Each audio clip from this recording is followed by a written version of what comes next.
All right, we are here today with Abby Chambers. How are you?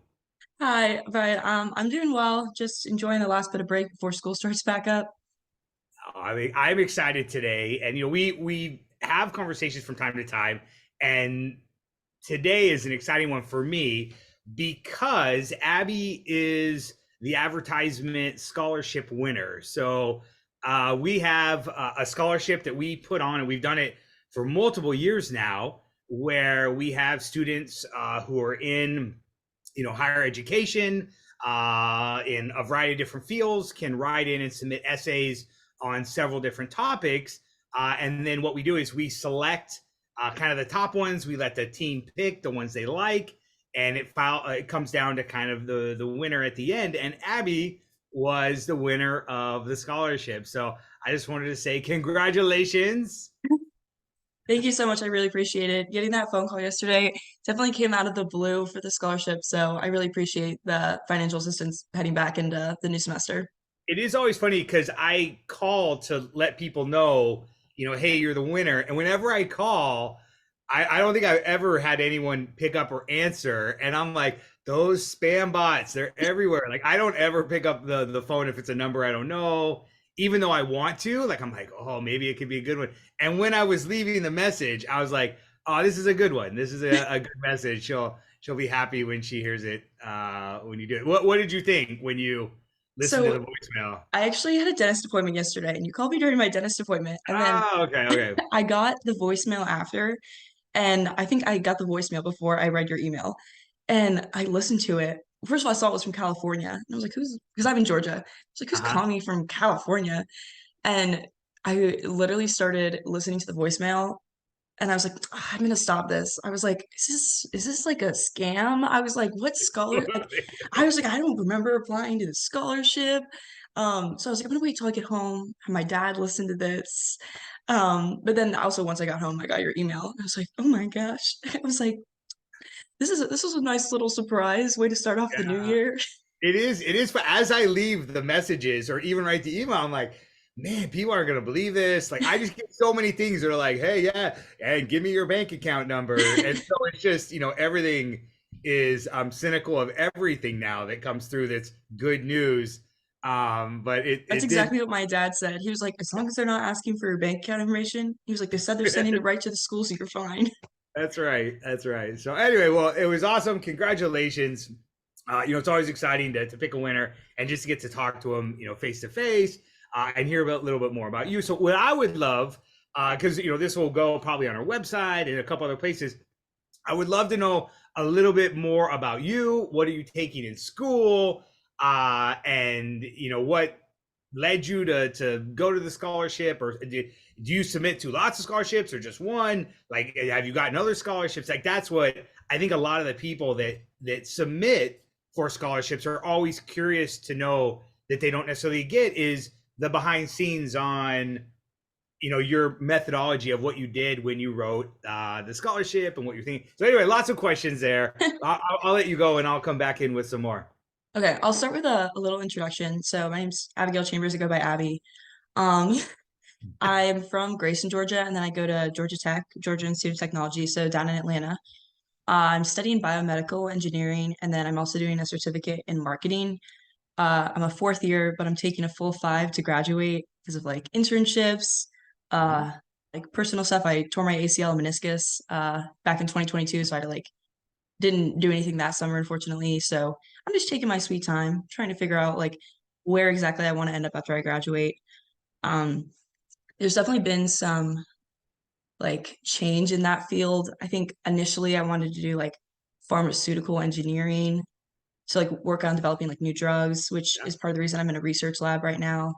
I also wanted to do maybe pharmaceutical marketing, which is what led me to add in my certificate for marketing. I've looked into like medical device like production efficiency, and that's actually my plan this year. Later this year, I have an internship at a consulting firm, so just kind of working on like processes, I think is what I'm hoping to do now. My sister works at a consulting firm, and I've talked to her about that some, so maybe that's my next step after college. But I think right now I'm still trying to figure that out for sure. All right, So so I have a couple questions now. Like, what led you to kind of, you said biomedical engineering? Engineering, yeah. Engineering, right? So biomedical engineering, what was there, like, do you have family that does that? Was it something that you saw someone else do? Like, what made you be like, I want to get into that career, that industry?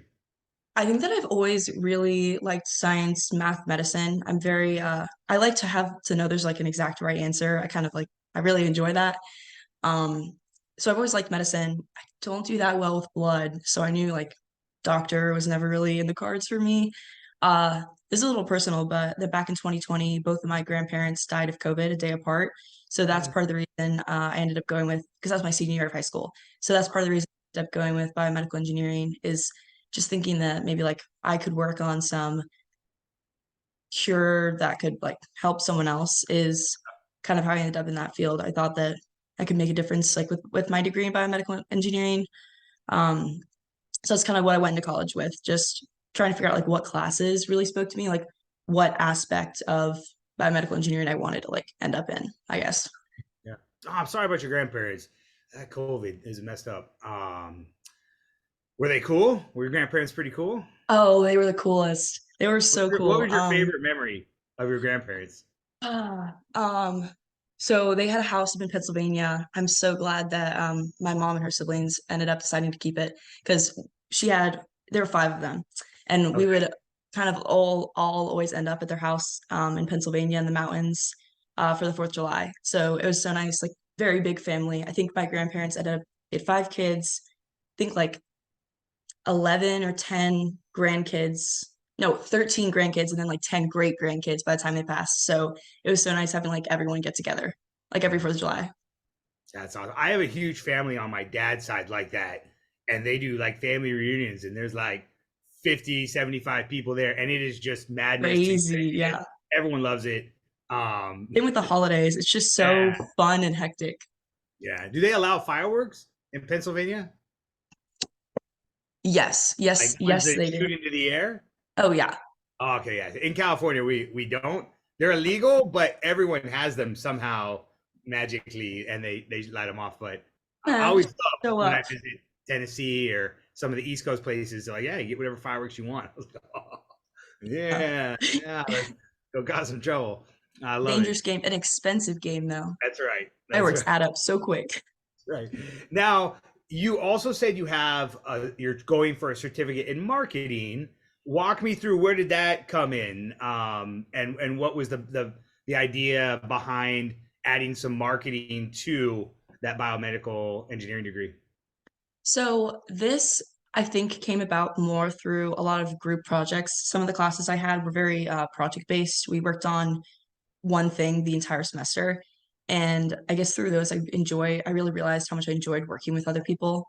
And I think that's where I realized I wanted to branch out a bit more than engineering. I didn't want to end up working in a research lab and not really like interacting with people for the whole day. I didn't want to be alone. I love talking to people.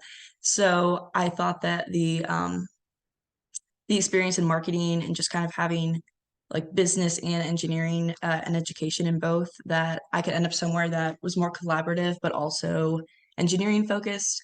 So I think that's where I kind of thought maybe a start to finish process would be better for me, being able to like work on the engineering side, but then also like the launch to market would be more my speed. So like getting to see things through, and then also I thought that after my introduction to BME, the class that all biomedical engineers had to take freshman year, they just kept like hounding into us the importance of like target user, like all of the any device you make, like it's all about the user, and marketing is kind of like the same thing. It's all about the customer who's gonna like use this product. So I thought that that was a really good like combination of the two uh Yeah. I process. love it. Yeah, I have a cousin that did engineering, and he's, I think, 2 years older than me. Coolest guy ever. We went to the same school for a while, and man, he, with the engineering, it's very analytical, very, the math, the details. He's I would go into his dorm room and be like, "Hey, what are you doing?" He's like, like calculus 7, and I was like, "What?" And it looked to me, I'd open the book, and it looked like hieroglyphics from like Egypt. I was like, none of this makes sense. He's like, oh yeah, it does. He's like, it's awesome. But like he would be able to create anything. Like he was like, I'm gonna build a new guitar, and he would go into the shop and like make his own parts and stuff. And I was like, that's crazy. And I was always way more on the marketing side. So I'd be like, hey, we could sell this, you know, who what we could do here and this and how we could hustle it for business. And he was like, I have no skills like for what you do. It's crazy because he's like, I'm just analytically solving problems, but I Mhm. can create things that are cool. And I would be like, well, what if you did this and switch this, and people would love it if this and this happened. And he was like, I don't think like that. And it was always fun. We would always have some of the best conversations. So I think, you know, the engineering, which is the ability to create and to produce something that's completely new, with the marketing side of knowing who you're creating it for and what it would be used, or how it could be sold, or how it could be different or better than other, you know, products that are out there. I just think is a fantastic combination. Yeah, it's definitely interesting how different the thought processes are. Mm-hmm. Like going from this past semester, I would go from biotransport straight to my brand management class. Mm-hmm. And it's just so it's so like drastically different. The thought process and the it's so interesting how like two different the worlds are. So it's nice to kind of see both. I had a professor in MBA school that was big on, you know, kind of marketing research or marketing science, right? Of getting the data and finding out what are the real attributes and what is the change and effect of results. And I was always like, no, you know, what's most important is making big Super Bowl commercials. And, you know, if you get all the celebrities to do it, everyone will want. And he was like, no, like it all comes back to research. And I was like, no, and we would argue and have fun in class and stuff like that. But ultimately, you know, he was ultimately right, which is a lot of marketing is based on data, and the great campaigns that people have, or a lot of these campaigns that have come out that you've heard for different brands, came from the research or the science or the data behind, we're trying to solve this problem and how can we look through the data. And it's crazy because a lot of people think marketing is just fun and exciting, and these guys are just throwing the big parties and having ads and things like that. But a lot of it is based in the data and the science. And I think if you have that background, I think you could do very, very well in marketing. So Yeah, we'll see where I end up after I graduate, but at least I have a little bit of time to figure that out. I love that. I love that. Well, tell me another question that we have that a lot of people are always interested in is the process of applying for scholarships, right? You know, this is from a person who's won a scholarship. A lot of times the winners are announced and everyone's like, cool, they're moving on. And I think we wanted to really dig in a little bit more with, you know, what was your process when it came to scholarships? Did you start applying for scholarships, you know, out of high school? Did you just do it last year? Like, when did you start? How many did you apply for every year? How do you find the scholarships that you're going after? Like, I think that's something that a lot of other students would be very interested in knowing about. Yeah, definitely. I can definitely relate to that as someone who has like spent a lot of time like researching like scholarships and definitely I've written my fair share. So I would say like the biggest piece of advice that I've gathered is like understanding that the biggest factor is having your application stand out. It's like a similar thing with college applications. Like you have to realize that these people who, or a lot of people who are reading these applications are like sitting down and going through maybe like 50 at once or like 100 in a day. Um, so I guess like at the end of the day, you need to think of like what's something that is like unique to me, something that I'm passionate about, something that I can like really portray that I really enjoy that is going to stick with the person who's reading it. Like that's one of the reasons I for this scholarship I read about my aunt and uncle's distillery Right. because I think they are so cool. Like the fact that they have the most sustainable distillery in the world. I think that's so cool and I really enjoy talking about it. And I think that like that might have been something that stuck with whoever like the people who read and discussed my essay. Like I'm sure that's something that stuck with it. So definitely something unique to you, something that like showcases what you want to do is another thing. Um, you just don't want to, you never want to write what you think they want to hear because I'm sure they're reading tons of essays that sound the exact same if that's what you're trying to do. So definitely try and keep it like really unique and personal because you're trying to like sell yourself without having any interaction or Mhm. like any face-to-face conversation. You're trying to like sell yourself and convince these people they're like, oh, like I want to help this person through college. And trying to do that with just like words on a paper can be really hard sometimes. It's very true. You know, what's interesting is in my position, right? This was something that when I got out of school, I never realized when I was applying for jobs. And I graduated from MBA school and tried to get into entertainment, right? So in Hollywood, I was like, I want to work for the studios and get in. I was doing all their online So you've applications. been in California? Yeah, Oh, yeah. that's so fun. Yeah, so what I didn't realize was, right, that the person on the other end is a lot of times using software and that they're looking at hundreds of resumes a day. And what I really have is, 2 to 3 seconds is really, does my name pop out and what I do? Am I the right fit for this position? And then do I have things that they can look at and be like, oh, let's save that one. It's kind of like Tinder, like swipe left or right, Yeah, like very, are we like very him or not? quick.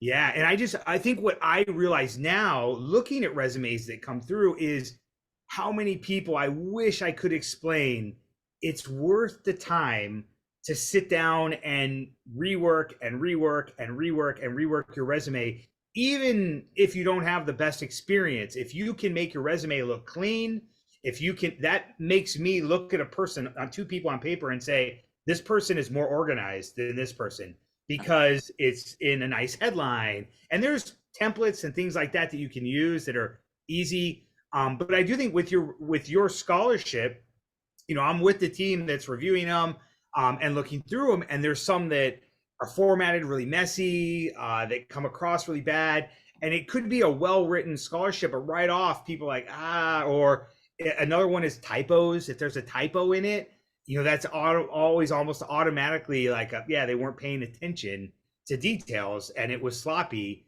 and so that just those ones kind of get dropped out sometimes.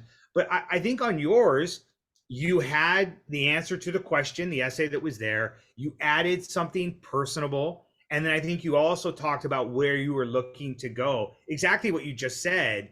And I think that's one of the reasons why yours rose to the top was because it had the answer to the question, but then it had something that when we're reading one that looks like I'm just answering a question for a test, you made it personable.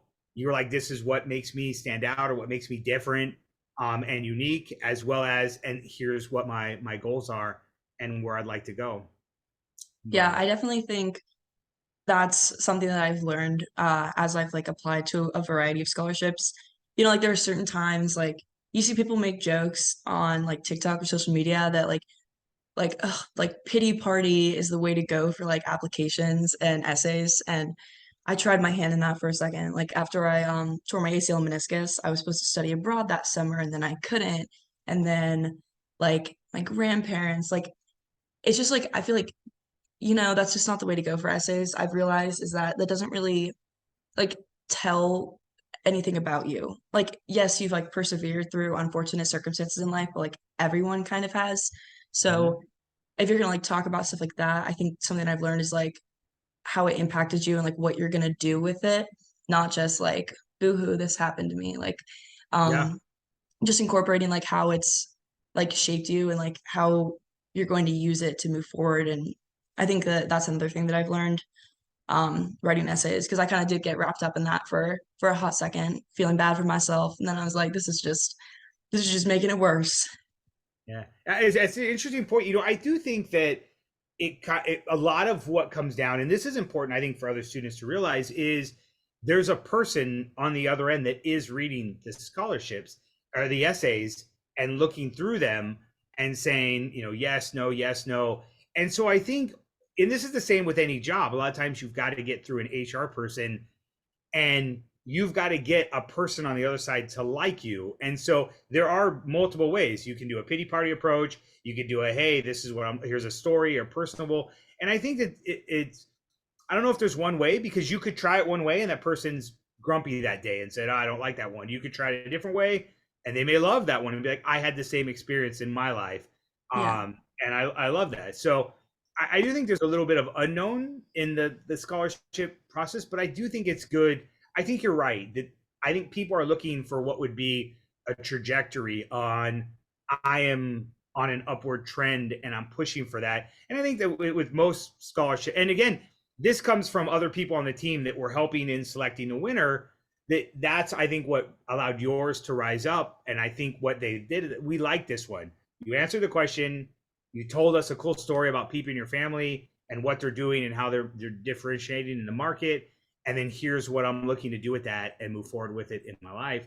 And that was, you came out on top. So, Yeah, um, there's definitely like no right formula. Also, I apologize if I just flinched a second ago. A bird just flew into the window right in front of oh me. no. It's okay though, it flew away. Um, but I guess something else that I thought about is when I did like go through a wave of applying for a ton of scholarships is like finding a balance between quantity and quality. Like Mhm. you mentioned the typos and like yes, it's good to get your name out there and try and apply for a lot of scholarships since like statistically that is going to increase your chances of winning one, but also like finding a balance that if you're just kind of throwing something together at the last minute and then submitting it because like, hey, I submitted it. Um, just definitely finding a balance between quality and quantity. I've gotten a pretty good habit of having at least like one of my parents or one of my siblings read over all my essays before I submit them, just That's to make good. sure I'm not like delusional and like having typos or like not even like somehow avoiding like a part of the question or um definitely just realizing that like you want to submit like good work that's representative of like you and why you deserve a scholarship and not just like trying to throw a bunch of them in. Yeah. Now let me go back to a question I asked earlier, and Yeah, this is I sorry. think where a lot of people would be interested to know what the process looks like. When did you start applying for scholarships for school? Like, was it high school, and was it your parents that were like, "Hey, let's get on it," or did you just say, "I'm going to do it on my own"? My mom is actually right over there and I'm sure she's shaking her head right now because she told me to start in high school and man, I wish I did. Oh, she's laughing. Yeah. I wish that I did because there are just so many more that are available and just like having extra time to like get that financial assistance is definitely what I would recommend if I could go back in time and talk to younger Abby, bless her heart. But I unfortunately did not really start until college. I think like my financial situation kind of changed, which is why I was like go go go. I think the second semester of my freshman year is when I really started to like hit it hard and try and apply for like a lot of different scholarships. So I feel like I was definitely at a loss at first because I like being in college and even if you go to like my school's financial website, they do have like some links for outside scholarships and then they have university scholarships. But it's definitely a bit overwhelming to like try and get a jump on that when so many people did in high school. Um, so I feel like I was definitely trying to play catch up and getting in the groove of like how to write a good essay and how to balance applications since it can be the deadlines can be a lot, having like different scholarships going at once and sometimes it feels repetitive. The questions are similar, but they're not the same. So Yep. like I felt like I kept writing about a lot of the same stuff, but it wasn't the same prompt. So I couldn't just like use like a paragraph again. So it definitely like I think at first was overwhelming for me, but then I kind of told myself, I was like, oh, this is kind of like nice. This is like journaling. I Yeah. get to take a break from like my calculus and chem classes and just come like type on my laptop. So maybe that's how I tricked myself into like just like working this into my free time. But Now, what was your process for scholarships? Do you try to do them all at once and just, do it over like a long weekend? Do you do like a slow and steady approach over the course of a year? Like in any given 12 months period of time in school, how many scholarships would you say you applied for? Like 10, 100, 1,000? in 1 year, I would say maybe 30, 40. Okay. Okay. Nothing One too, one a week, one every other week. yeah, I would say about one a week. It definitely depended on like what the scholarship was, how many like essays it required, and also just kind of like what time of the year it was. Like during final season, that Okay. definitely got pushed on the back burner. But spring of 2023, last spring, I was working up in Boston. So without like having homework, honestly, it was nice being able to get some scholarships knocked out on the weekends. So it was definitely like ebb and flow depending on what was going on at the time. But I tried to get in a pretty good habit of like checking one off my Microsoft to-do list like every week. Is there anything that you would say? I mean, I imagine with the process of writing scholarships, not scholarships, essays for scholarships, and I know I did a bunch in high school and college as well. You know, if you are submitting and submitting and submitting, and maybe you don't see anything immediately coming back, is there any advice that you would say for other students? Like, how did you keep going? Meaning, one a week is, while you're in school, is pretty consistent to be like, keep going, even if there's not necessarily anything happening right then at that moment. Yeah, it can definitely be disheartening to like feel like you're putting in so much time into like writing all of these and then not really reaping any benefits. But they say that 99.9% of people who like gamble or play the lottery like tap out right before they win it big. And I guess that was kind of my mindset. I was like, I was just really trying to like build myself up, feel confident. I was like, I I deserve some financial assistance. Like I was telling myself like eventually like if I keep like writing good essays and like I keep my GPA where it is, then like eventually this is gonna pay off once, like at least once. And I guess like in that sense, like it kind of like even just like hearing back once, it kind of makes it all worth it. Mhm. To know that like you spent time like writing and then you're finally getting like some like money to help you through college from it is definitely a big win. But I guess before that, I try to like tell myself that it was good for me to spend this time writing because it definitely was insightful. A lot of the essay prompts are like what inspires you or like what do you want to do and like what motivates you and actually writing it down definitely makes you think like you give a second thought to it when you're actually putting pen to paper. I guess in my case I'm just typing it out, but Mhm. um you definitely like give it a second thought like what makes me like like what do I genuinely want to do for the rest of my life, not what I'm good at but what actually like will I do without forcing myself to do. So I think that actually writing all those essays helped me a lot in figuring out what I want to do when I graduate, or maybe more of what I don't want to do. Yeah. Like instead of I'm just more of like crossing things off, I think. So, and I think that a lot of scholarship essays kind of did help me realize what I was doing out of obligation versus what I actually enjoyed doing when it came to my classes. I love it. Do you have any tips on, there's endless scholarships out there. Like there's books you can get at Barnes and Nobles where it's like 5,000 scholarships. Like, how did you, what processes did you use to find the ones that would apply to you, that would be relevant to you? Did you do it all online? Did you use school resources? I think there's other, students would definitely be open to be like, what does this look like, and what did you do to find the ones that were worthwhile? I think I started out kind of just sporadically looking for scholarships, and that definitely was not the way to go. Definitely doing some research to begin with. I listened to a few podcasts on Spotify about just like scholarship advice and like websites that have like really legit scholarships and just it's hard to sometimes sift through, especially when you see the ones that are so easy to click that like no essay required. Like you just put in your information, then hit submit. But just like really sifting through, finding ones that like have you write an actual essay and are related to maybe like my major or what I want to do after I graduate. And one way that I was able to do that, I like my a lot of schools have specific websites that are like Georgia Tech Financial Aid, and they give you like some links to like websites that you can go search. So I was Uh-huh. on like College Board searching for scholarships, which is really hard to log into once I had graduated from high school.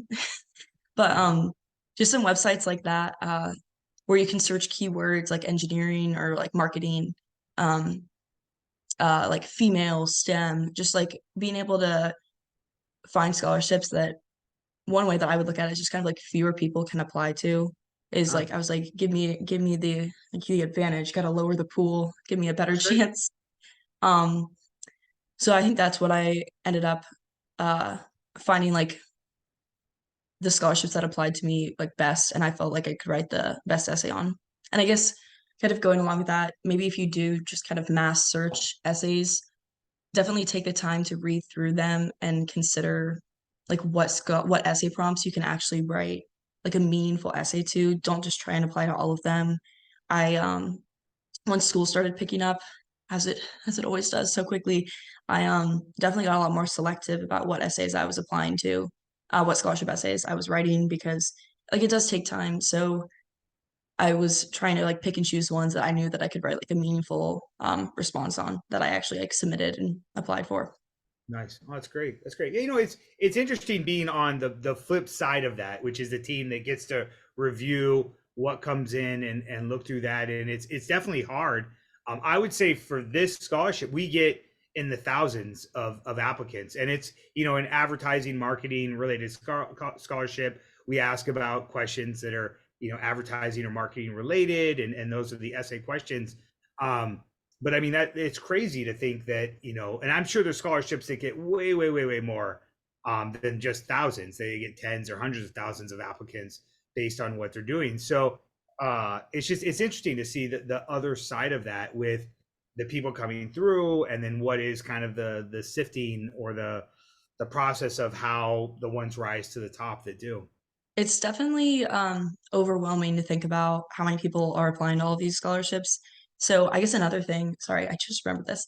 That's Another great. thing that I thought about was finding out maybe specific organizations that are like individual to you to apply for. Like um the community that my grandparents used to live in, they had scholarships for kids or grandkids of people who lived there. Or like my granddad was a New Jersey State Trooper and they have a scholarship. My sorority has a scholarship, so I applied for that before. So I guess just finding like maybe niche groups that are unsuspecting because they're not always well advertised, which is like Yeah. sometimes unfortunate. But definitely trying to find like maybe small groups that you can somehow that offer scholarships that not as many people are able to apply for is definitely a good way to go I also. see that's actually really, really good advice. But my question would be, how did you start that process? Did you just stumble across them? Did you write a list on where my grandparents worked and my parents worked, and here's where they live, and then try to look up that name scholarship and see if you could find anything? Or did you just kind of stumble onto those ones and be like, oh, look, there is one with the state troopers or things like that? Some of them were just kind of found by other family members and sent it to me. I definitely think that's another thing that I'd recommend is like it's nice to make it known sometimes that you're searching because it was my grandmother that found one of those in the newspaper. The Wallenpaupack Lake Estates scholarship she found in the newspaper, which I don't even read a newspaper. And then my aunt was the one that found the New Jersey State Trooper scholarship, and she sent it to me over Facebook Messenger, which was so funny because I didn't have Facebook Messenger installed at that point. I only had Facebook, so I saw that I got these notifications, but I couldn't get to them. So then I downloaded Facebook Messenger and saw this. He sent me that. Um, so and then I got the FIMU scholar or my sorority is FIMU, and the way that I found that scholarship was through they like will email out newsletters that I don't often read, but I did read that one. So I guess just like being very cognizant, like checking emails and like postings. A lot of the times they will post it on social media. Um, Apparently newspapers. Just like keeping your eyes open and definitely like I'm really appreciative of like my extended family being on the lookout for me too. So I thought as well, like if you let people know and they like if like more eyes are better. So I mean, just you've had scan. some great tips today, but that one I think as well is very, very powerful in that it's a great thing to ask for help. And I Hmm. think if you go to your family, it's worth a group text message or anything to be like, hey guys, I wanted to let you know I'm actively looking for scholarships for this. This is what I'm looking to do. I think anytime you can tell people in your world, this is what I'm looking to do. I'm going to school for this, and I'm looking for scholarships or any way that could help. If you guys have any ideas, like I'm open for anything.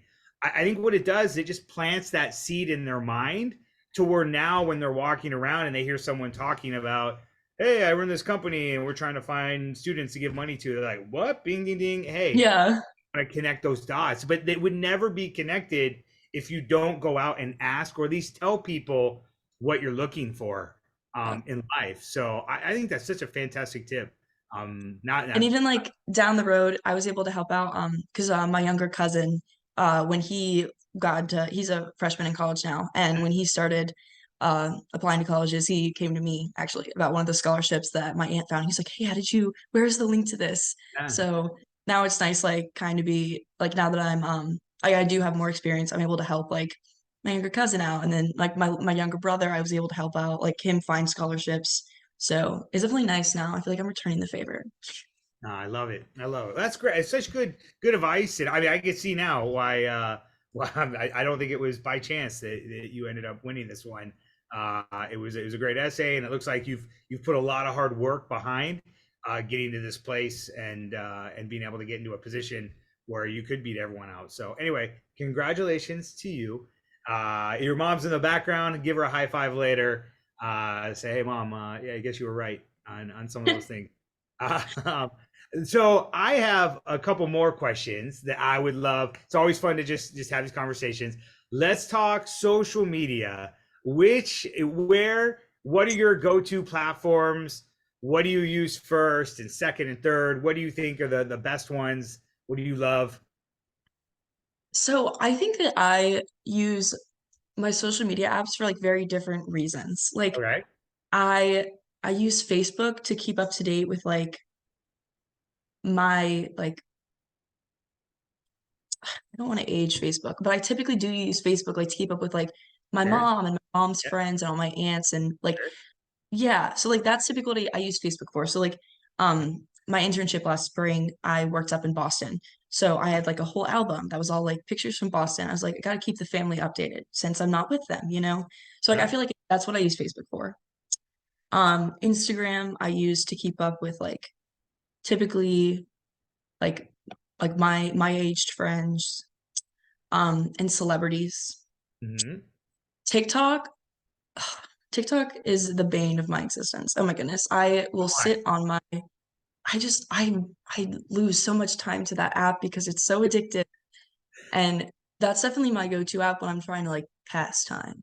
Uh-huh. I it's just you keep going. It's never ending, and I always just find something to make me laugh or like find something useful. Like new I found so many new recipes that I want to cook from TikTok, or like I'm studying abroad this upcoming summer, so I just keep like seeing places. They know. My For You page knows that I'm studying abroad because I just keep screenshotting and saving these videos of where I want to go. Um, and then Twitter I use for information that's not very true, and then I fact check it. Like I feel like I find Okay. too much like news. I find too much news from Twitter. And then Snapchat, I like to like people post I feel like silly like life like in the moment life updates. Uh-huh. So I feel like I like my purposes of apps are just very like whatever I'm looking for, I know where to go for. I know where to go based on like app wise. I love it. I love it. That's great. Are there any who are some of the favorite people that you follow? Like one to two or three of them? Like, are there any Um, people you follow that you're like, I absolutely love what they do? And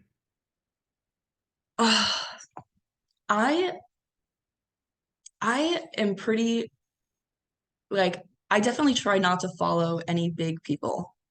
okay, Um, because I end up seeing their posts anyway, and I know that I would just like get lost if I consistently saw them on my For You page. Um, but I definitely think the people that I end up seeing most are like people that like I want their lifestyle. Like, okay, there's this one girl on TikTok, I don't know her name, but I know that right now she like bought like a house and is like renovating it with her mom. I know the house's name is Mango, but I don't know her name, but like she just always seems so happy and like she lives at the beach and like I like watching stuff that like makes me happy because that's not like typically how I feel after viewing a lot of like I definitely feel like that's not the norm of social media. Like it can be like sometimes it can have some dark negative undertones. So I sure. definitely try and like focus on like happy or like things that will be useful to me.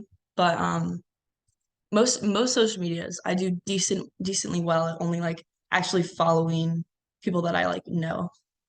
Got it. Now, if there's any celebrity you could meet, who would it be? So you could hang out with him for the day. Oh gosh. I feel like I don't know what my answer would be like right now, but growing up, Matthew Gray Gubler, he played Spencer Reed on Criminal Minds. Okay. He just seems so, I hate using the word quirky because I feel like it's like, I don't know. I feel like it has a weird meaning now. Like, or it's, I don't know, but he just seems so silly. And from what I've seen like on social media, he like is like that in real life. So I think that that was kind of where I was always was growing up. Nice, nice. All right, I don't know him, but we'll have to find a way to get you guys to meet up or Criminal something. Minds, man. Yeah. The show to watch. My wife loves like the murder mystery. Let's figure out who it is, and I'm like, let me just watch, Marvel stuff or Okay. action movies where there's no plot at all. He's just like, hey, watch me blow stuff up, blah blah blah blah. And I'm like, oh, I could watch that all day long. And I, she's like, I this is horrible. And but I I'm could like, beat Tom Holland. I mean, I'd be okay with beating Tom yeah, Holland. Maybe come Zendaya on, would be there too. Be like, yeah, hey that's guys. great. I'm All actually right, well, reading oh go sorry, I ahead, was go just gonna ahead. say you mentioned like all the crime and who done it. I'm reading the Da Vinci Code right now. And I watched the movie forever ago, but I don't remember how it ended. And I'm so happy that I don't because I was like 50, 100 pages into the book before I realized like, this sounds very familiar. But I think like a very close to the end now. So I can't wait to finish it and then rewatch the movie. It's such a good book. Someone told me when it came out, like, you got to read this. And I remember, like, I couldn't put it down. I was reading it till like 2 in the morning and I just fell asleep and then woke up and was like, gotta keep going. Like, it was pretty intense. I loved it. It's a great book. All right, well, let's do one last question and I'll let you go. Man, do you have any favorite ads or companies that you're like, I love the ads that they do or the content? It's so creative, or here's why. Is there anything in the world of marketing or advertising that you really think there's a company that's doing a great job that stands out to you?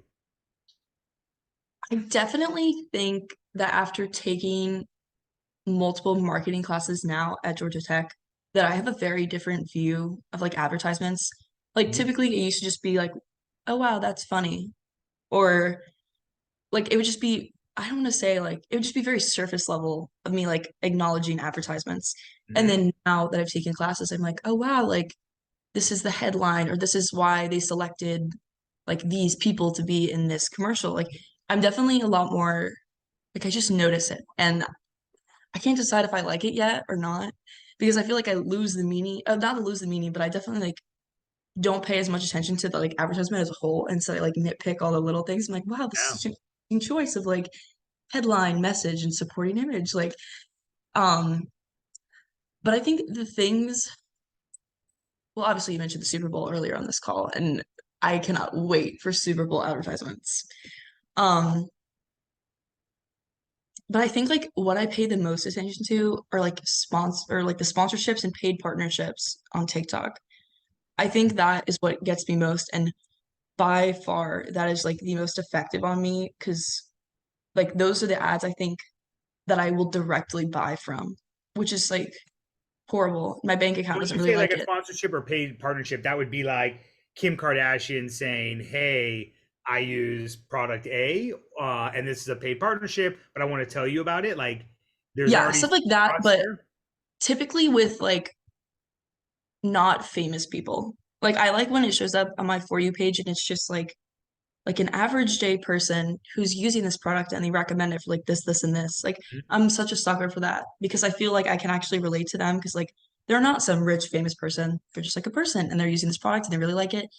And then they link it right there on their like their link tree and their like For You and their TikTok thing. And it's just so easy. So I think that's definitely the most effective advertisements on me. TikTok, if you're listening, please stop sending me links to buy. My bank account can't take it anymore. But That's right.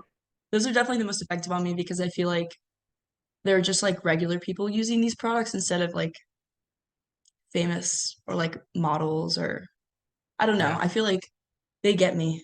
They It just does with TikTok. It feels like you're kind of listening over the shoulder of someone else as you hear a conversation where people are like, "Hey, I had this problem with this, and I use this, and it's amazing." And I'm like, "Oh, that's all I want to hear is like, oh, I didn't know that." It's not a long conversation. It's a little fun of here's why I used it, this and this. And I just feel like for me, I'm the same as you. Like the number of stuff I've bought where I was like, oh yeah, screenshot. Later I pick it up the Add to next day or cart. whatever. Yeah. Take my Yeah, money. It's also, it's just so dangerous because sometimes I didn't realize that they're like advertisements or like paid partnerships until like I think you have to click something at the bottom and that's when it has a little thing that comes up says paid partnership. I'm like, they got me. Like I could have believed this was just a get ready with me video, you know? that's right. That's right. Now it's Sneaky. definitely it's impressive to see how those perform very well, and how I think a lot of people it resonates with them. You get a big huge production, and it feels like there's a little bit of not necessarily fakeness, but like they're preaching to me. They're putting on a show for me to say buy this product. Look, everything's perfect. Whereas the other ones, it's like, hey, yeah, come hang out while I'm getting ready, and look, I use this one because of ABC. And people are like, duh, that makes sense to me. Yeah, okay, I'll get that one now. Like they understand how to connect those two dots Hmm. without being pretentious or without trying too hard. And it feels truthful, maybe. Yeah. It feels a lot And more like personable. yeah. Where I feel like with like mainstream advertisements, it's always like now it's like the really iconic ones that stick with me. Like the Old Spice commercials with that dude on the horse. Like I will just never forget that, you know? Yeah. Like the silly ones. I Some of the always edit. like ads that make someone laugh. I think that's laughter, I think is really hard to do to get people to laugh about something. But I think being able to tie it into a product where people are like, I want to now go buy that. I laughed and I went to buy, and I think in the Super Bowl, probably a third of the ads will make you laugh, and then you won't remember who the company is or what the product is. So they do a very poor job on connecting that second half of the equation, which is now do you want to go buy this, and do you have a desire to want that in your life? And I do think that's important. And the Old Spice one was great because they just kept doing funny stuff, and he was all over the place, and Yeah. so It's definitely crazy to think about. You mentioned like some Super Bowl commercials, there's just kind of a disconnect between like the punchline and the product. mm-hmm. And it like to think about how much money companies are paying for those slots. It's crazy. Yeah, that is a lot. It is a lot. That's Wild. on my bucket list. I haven't done a Super Bowl ad yet. Yet. It is on my bucket list and life goals to get one of them up there and run it. I'm So rooting for you. I'm excited to see it. I love it. I love it. Well, Abby, I wanted to say thank you so much for taking the time to have a little chat with me. Fantastic advice, I think, for other students and people out there looking to get into scholarships. We just wanted to say congratulations again from the entire team at AdvertiseMint. Fantastic job with your essay, and we wish you nothing more than tremendous success in all of life and everywhere you go. You've got sounds like amazing parents, and you just got your head on straight, and you're on your way. So we wish you all the best, and I just wanted to say thank you. Thanks. I really appreciate it. Thank you again for the scholarship and also hanging out with me for an hour. This has been a fun chat. You got it. All right, I'll talk to you later. Bye bye.